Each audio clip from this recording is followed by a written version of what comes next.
नमस्कार दोस्तों, चैनल में आपका तहे दिल से स्वागत है। आज हम लेकर आए हैं एक ऐसी फिल्म का रिकैप जो आपके दिमाग का सीपीयू गरमा देगी। तो कमर कस लीजिए, पॉपकॉर्न उठाइए और हमारी बकचोनी सुनते। यह वह आदमी था जिसने पूरी सृष्टि को अपने पैरों तले दबा रखा था। वह सिर्फ मिस्र का प्रथम फ़राओ ही नहीं बल्कि पृथ्वी का सबसे पुराना म्यूटेंट भी था। उस अज्ञान और अंधकार से भरे युग में वह खुद को भगवान कहकर पुकारता था और नील नदी पर क्रूरता से शासन करता था। किसी को नहीं पता कि उसके मुखौटे के पीछे छिपे फ़राओ की उम्र कितनी थी। बस इतना याद है कि हर 60 साल में वह 4 घुड़सवारों के साथ पिरामिड में जाकर एक रहस्यमय अनुष्ठान करता था। वहाँ केवल वही लोग पहुँच सकते थे जो अपोकैलिप्स के प्रति अटूट निष्ठा रखते थे। वे ही जानते थे कि सामने दिखने वाला बूढ़ा और कमजोर सा आदमी वास्तव में कितना खतरनाक है। अपने स्वामी को खुश करने के लिए मृत्यु का योद्धा एक ऐसे शरीर की तलाश लाया जिसमें खुद को ठीक करने की शक्ति थी। इस तरह अपोकैलिप्स अनुष्ठान पूरा होने पर उस शरीर को कब्जे में लेकर अमरता प्राप्त कर सकता था। लाखों वर्षों तक उसने इसी तरह शरीर बदल कर न केवल अमरता पाई बल्कि जिन शरीरों पर कब्जा करता उनके शक्तियों को भी अपने अंदर जोड़ लेता। धीरे धीरे वह अजय बन गया। सब कुछ तैयार होने के बाद अनुष्ठान शुरू हुआ। जैसे ही महापुजारी ने आदेश दिया, शहर भर के बैल घोड़े रस्सियों को खींचने लगे और पिरामिड की चोटी ढकने वाले 3 विशाल पर्दों को हटाया गया। सूरज की रोशनी में सुनहरे चिन्ह चमकने लगे जो पिरामिड के अंदर तक जगमगा उठे। अचानक पूरा जमीन सुनहरी रोशनी से भर उठा और ऊर्जा एक नसों की तरह ऊपर वेदी तक पहुंचने लगी। यही वह पल था जब अपोकैलिप्स सबसे कमजोर होता था, इसलिए चारों घुड़सवार चौकसी से उसकी रक्षा करने लगे। लेकिन मिस्र के लोग सदियों से उसके अत्याचार से तंग आ चुके थे। आखिरकार जब उन्हें मौका मिला तो क्यों छोड़ते। पहले से तैयार पहरेदारों ने अचानक पर्दा हटाया और लकड़ी के खंभे तोड़ दिए जो विशाल पत्थरों को संभाले हुए थे। हजारों टन का भारी पत्थर नीचे गिरा और अंदर छिपे विद्रोहियों ने दरवाजा बंद कर दिया। अचानक हुए इस हमले से चारों घुड़सवार गुस्से में आ गए और अपनी शक्तियों से दुश्मनों का मांस तक नोचने लगे। लेकिन विद्रोही जान देकर भी तानाशाह को खत्म करने को तैयार थे। भले ही वे नश्वर थे लेकिन उनका जज्बा अटूट था। फिर भी देवताओं से टकराना आसान नहीं था। कुछ ही पलों में कई विद्रोही जलकर राख हो गए। उनकी कुर्बानी ने पिरामिड को गिराने का समय जरूर दिला दिया। भारी पत्थर पिरामिड के अंदर टूट टूट कर गिरने लगे जिससे लोग डरकर भागने लगे। अब सिर्फ एक योद्धा ऊंचाई पर छिपा मौका देख रहा था। इसी बीच अपोकैलिप्स का रूपांतरण निर्णायक चरण पर पहुंच चुका था। जैसे ही पत्थर गिरा, मृत्यु का योद्धा उसे थाम कर फेंक देता है लेकिन बाकी दोनों दबकर मर जाते हैं। अपोकैलिप्स का रूप तेजी से बदलने लगा। उसी समय छिपा योद्धा अंतिम वार करता है लेकिन मृत्यु योद्धा ने हवा में ही उसकी देह मरोड़ दी। आखिरकार पूरा पिरामिड जमीन में धंस गया। सुनहरी नोक टूटकर गिरी और वेदी गहरे गर्त में जा समाई। आखिरी दम पर मृत्यु योद्धा ने अपनी शक्ति से कवच को नए शरीर पर चढ़ा दिया और अपनी जान देकर अपोकैलिप्स को ढाल बना लिया। वह मारा गया लेकिन अपोकैलिप्स जिंदा बच गया, गहरे धरती में दबा हुआ, पुनर्जन्म की प्रतीक्षा करता हुआ। हजारों साल बाद भी उसके अनुयायी दुनिया भर में मौजूद रहे। अपने स्वामी के पुनर्जीवन के लिए वे मिस्र के हर कोने में तलाश करते रहे और आखिरकार पिरामिड के खंडहरों तक पहुंच गए। जैसे ही सूर्य की रोशनी गुफा में घुसी, हजारों सालों से सोए चिन्ह फिर से चमक उठे। ऊर्जा की नसें फैलकर अपोकैलिप्स को जीवित कर उठी। उसकी नींद 5000 साल लंबी थी। जागते ही उसकी आंखें सफेद चमक उठी। उसके ऊपर दबे पत्थर हवा में उड़ गए और जमीन कांप उठी। अनुयायी डरकर भागे लेकिन देर हो चुकी थी। वह पिरामिड और उसके भीतर सबको दोबारा धरती के नीचे दफना चुका था। लेकिन जब वह अपने वतन लौटा तो उसे यहाँ कुछ भी अपना नहीं लगा। कभी समृद्ध राजधानी अब गंदी और अव्यवस्थित हो चुकी थी। यहाँ तक कि म्यूटेंट्स जिन्हें कभी देवताओं की तरह पूजा जाता था अब चोरी चकारी करके जी रहे थे। यह उसकी शक्तियों का अपमान था। इसी बीच एक गरीब चोरनी जिसे लोग स्टॉर्म कहते थे गली में भाग रही थी।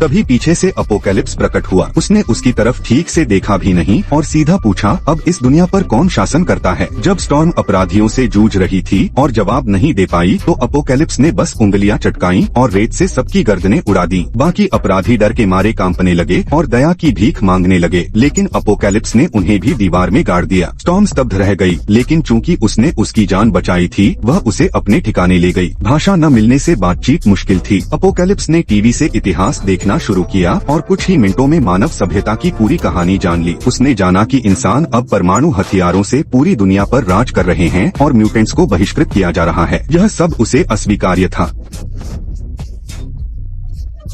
वह तय करता है कि इंसानों की बनाई हर चीज को मिटाकर नई सभ्यता स्थापित करेगा। इसके लिए उसे चाहिए थे 4 घुड़सवार। सामने खड़ी स्टॉर्म पहली उम्मीदवार थी। उसकी आंखें सफेद चमक उठीं, उसके बाल बदलने लगे और शरीर में अद्भुत शक्ति भर गई। यह अपोकैलिप्स की विशेष शक्ति थी, दूसरों की छुपी ताकत को बाहर निकालना। अब स्टॉर्म के साथ वह अगले घुड़सवारों की तलाश में निकल पड़ा। वह उनकी मदद कर सकती थी सही लोगों की सूची बनाने में।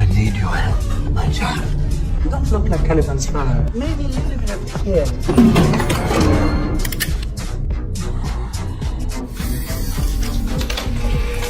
लिंगदिए ने देखा कि तियानकी अच्छे इरादे से नहीं आया है, इसलिए उसने अपनी मानसिक शक्ति को प्रकाश तलवार में बदल दिया और दोनों को काबू करने की कोशिश की, लेकिन सामने वाला तो बस कुछ मामूली डेटा निकला। लिंगदिए को महसूस हुआ कि उसकी मानसिक शक्ति कई गुना बढ़ गई है और उसके हाथ की प्रकाशधार और भी मजबूत और खतरनाक हो गई। एहसान लौटाने के लिए उसने न सिर्फ तियानकी का साथ देना स्वीकार किया, बल्कि उसे उस फरिश्ते के बारे में भी बताया जिसने भूमिगत अखाड़े में 1000 लोगों को हरा दिया था। लेकिन हैरानी की बात यह रही कि आखिरी लड़ाई में वही आदमी बुरी तरह हार गया और लगभग निकम्मा साबित हुआ। तियानकी ने फिर से अपनी शक्ति का इस्तेमाल किया। उसने फरिश्ते के टूटे पंखों को अटूट इस्पाती धारदार हथियारों में बदल दिया। उसका हल्का सा वार भी दूर तक मार करने लगा और तबाही की ताकत पूरी तरह चरम पर पहुंच गई। अब बस एक आखिरी योद्धा की जरूरत थी और तियानकी अपनी दुनिया के अंत की योजना शुरू कर देता। जिसकी उसे तलाश थी वह था वानसी वांग, जिसे लोग मजाक में मंच का आदमी भी कहते थे। 10 साल पहले उसने राष्ट्रपति की हत्या करने की कोशिश की थी, जो नाकाम रही। उसके बाद वानसी वांग ने अपनी पहचान छिपा ली और स्टील फैक्ट्री में मजदूर बनकर नई जिंदगी शुरू की। लेकिन एक दिन उसके साथी मजदूर से काम में गलती हो गई और भारी भरकम स्टील का भट्ठा अचानक झुककर नीचे गिर पड़ा। उसी पल एक आम सा दिखने वाला मजदूर आगे बढ़ा और हाथ फैलाकर उस वजनी चीज को हवा में रोक लिया। सब लोग दंग रह गए, लेकिन नेक काम करने के बावजूद वह बहुत घबरा गया, कहीं कोई उसकी असली ताकत पहचान न ले। सुरक्षा की खातिर वानसी वांग, जो पहले से ही वांटेड था, जल्दबाजी में घर पहुंचा और पत्नी से कहा कि सामान बांधकर यहाँ से निकल जाए, क्योंकि वह जानता था कि अगर उसकी पहचान खुल गई तो उसका छोटा सा परिवार तुरंत बिखर जाएगा। लेकिन उन्होंने पूरा घर छान मारा, बेटी कहीं नजर नहीं आई। अचानक वानसी ने जंगल से आती आवाज सुनी और देखा कि पुलिस पहले ही उसकी बेटी को पकड़ चुकी थी। 10 साल से ज्यादा छिपकर रहने के बावजूद वानसी ने हमेशा सबके साथ अच्छा बर्ताव किया था। सामने खड़े लोग वही पड़ोसी थे जिनसे वह कभी हंस बोलकर मिला करता था, लेकिन जैसे ही उन्हें पता चला कि वह म्यूटेंट है, सबके चेहरों पर दुश्मनी उतर आई। बेटी की सुरक्षा के लिए वानसी वांग ने खुद को जांच के लिए समर्पित करने का फैसला किया, लेकिन बेटी के लिए उसका पिता कभी कोई राक्षस नहीं था। वह किसी भी कीमत पर उसे छीनने नहीं देना चाहती थी। उसका दुख धीरे धीरे गुस्से में बदल गया और अचानक आकाश में ढेरों कौवे मंडराने लगे। असल में बेटी के पास भी शक्ति थी, वह जानवरों से संवाद कर सकती थी। भावनाओं के बेकाबू होते ही पंछियों ने कस्बे के लोगों पर हमला कर दिया जो उसके पिता को ले जाने आए थे। माँ ने तुरंत बेटी को शांत करने की कोशिश की, लेकिन उसी वक्त एक पुलिस वाले का ध्यान भटक गया और उसके हाथ से खिंचा हुआ तीर चल पड़ा। वह तीर सीधा वानसी वांग की पत्नी और बेटी को भेद गया। पल भर में सन्नाटा छा गया, पंछी उड़ गए, जानवर बिखर गए, बस एक बाप रह गया जिसने अपना सब कुछ खो दिया था। वह आसमान को कोसते हुए अपना गम और गुस्सा उगलता रहा। Is this what you want from me?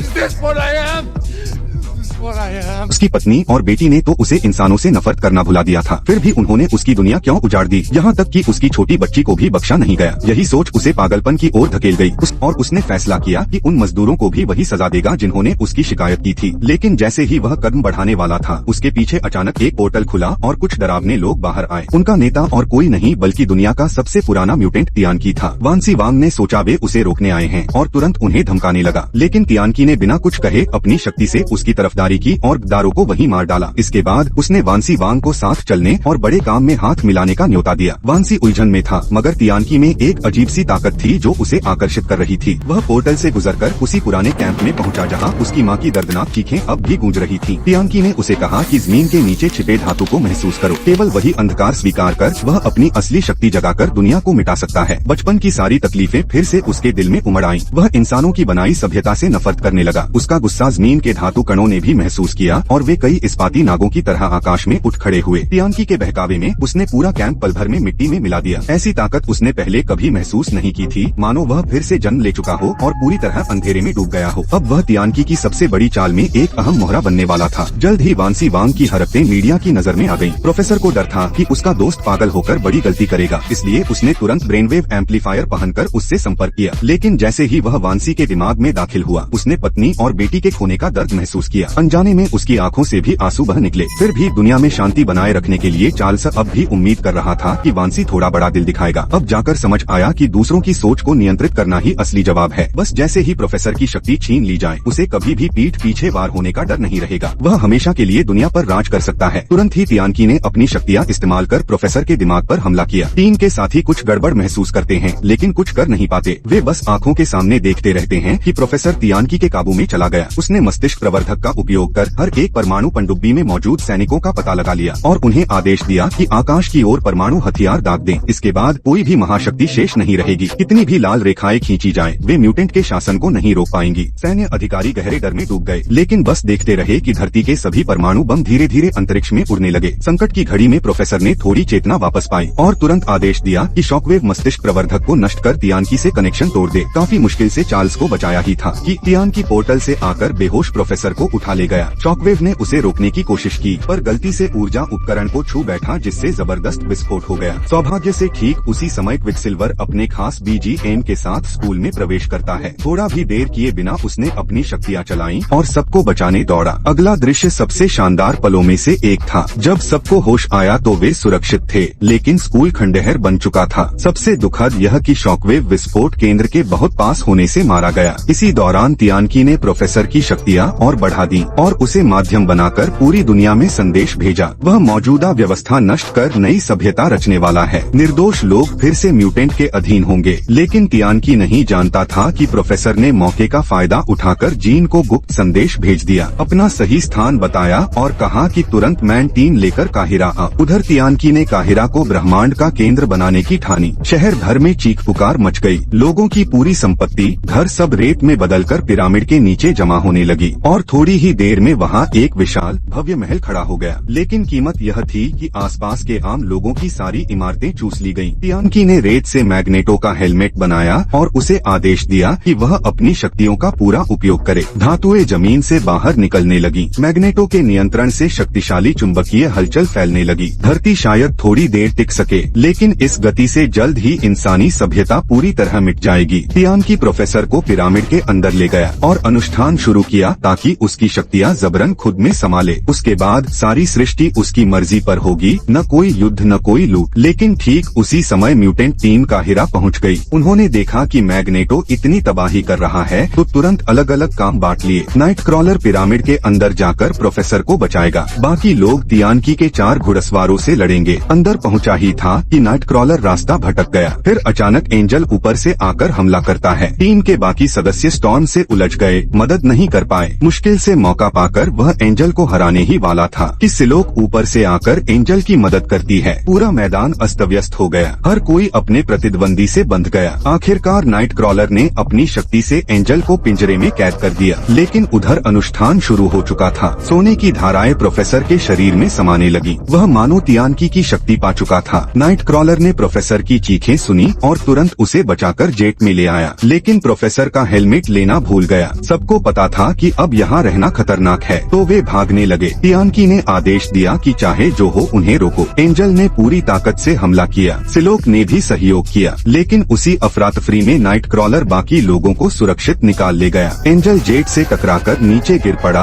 और गंभीर रूप से घायल होकर बेहोश हो गया। इस बीच मिस्टिक और क्विकसिल्वर ने मैग्नेटो को समझाने की कोशिश की कि वे तियानकी का साथ न दें। दोस्ती की यादों से उसका दिल पिघला। आँख से एक आंसू गिर पड़ा। तभी तियानकी ने देखा कि एंजल उसके लिए जान दे चुका है। अनुष्ठान आधा पूरा हुआ था और प्रोफेसर से उसका कनेक्शन बना हुआ था। वह लगभग उसकी लोकेशन जान ही चुका था। अचानक सब थम गया, यहाँ तक कि आग की लपटें भी। असल में क्विकसिल्वर ने अपनी गति से हमला किया था। वह सोच रहा था कि अपनी स्पीड से तियानकी को हरा देगा, लेकिन उसने सबसे शक्तिशाली म्यूटेंट को कम आंका। तुरंत तियानकी ने उसे पकड़ लिया और उसकी टांग तोड़ दी। सिलोक ने वफादारी जताई, लेकिन मौका पाकर उसने ही वार किया। फिर भी तियानकी तियानकी ने शरीर पुनर्जीवित कर लिया। सिलोक को गला दबाकर बेहोश कर दिया। स्टॉर्म ने देखा कि उसका आदर्श तियानकी अब गिर चुका है। उसका भरोसा टूट गया। वह भी तियानकी से अलग होकर उसका विरोध करने लगी। प्रोफेसर ने सोचा, जब तियानकी उसके दिमाग में घुस सकता है तो वह भी उसी कड़ी से उसे अपने दिमागी मैदान में खींच सकता है। वहाँ उसने तियानकी से मुकाबला किया। पहले तो प्रोफेसर ने उसे मुक्कों से हिला दिया, लेकिन हजारों सालों से जिए देवता को इतनी आसानी से हराना मुश्किल था। तुरंत तियानकी हावी हो गया और प्रोफेसर पर काबू पा लिया। तभी जीन ने अपनी असली शक्ति फीनिक्स फोर्स जागृत कर दी। उसकी ऊर्जा ने तियानकी की चेतना को प्रोफेसर के दिमाग से बाहर फेंक दिया। मैग्नेटो ने धातुओं से हमला कर उसे दबोच लिया। तियानकी भागना चाहता था, लेकिन स्टॉर्म ने भी उसका साथ छोड़ दिया और बिजली से वार किया। हार मानते हुए भी तियानकी ने मुस्कुराकर कहा, अगर मेरी शक्ति से बढ़कर कोई है तो मरकर भी संतोष है, और राख में बदल गया। कहानी के अंत में मैग्नेटो और जीन ने मिलकर म्यूटेंट स्कूल फिर से बनाया, लेकिन मैग्नेटो खुद को माफ नहीं कर पाया और अकेले चला गया। मिस्टिक ने एक नई मैन टीम बनाई जो न्याय के लिए लड़ेगी, और प्रोफेसर वह और ताकतवर तो हुआ, लेकिन और भी सख्त।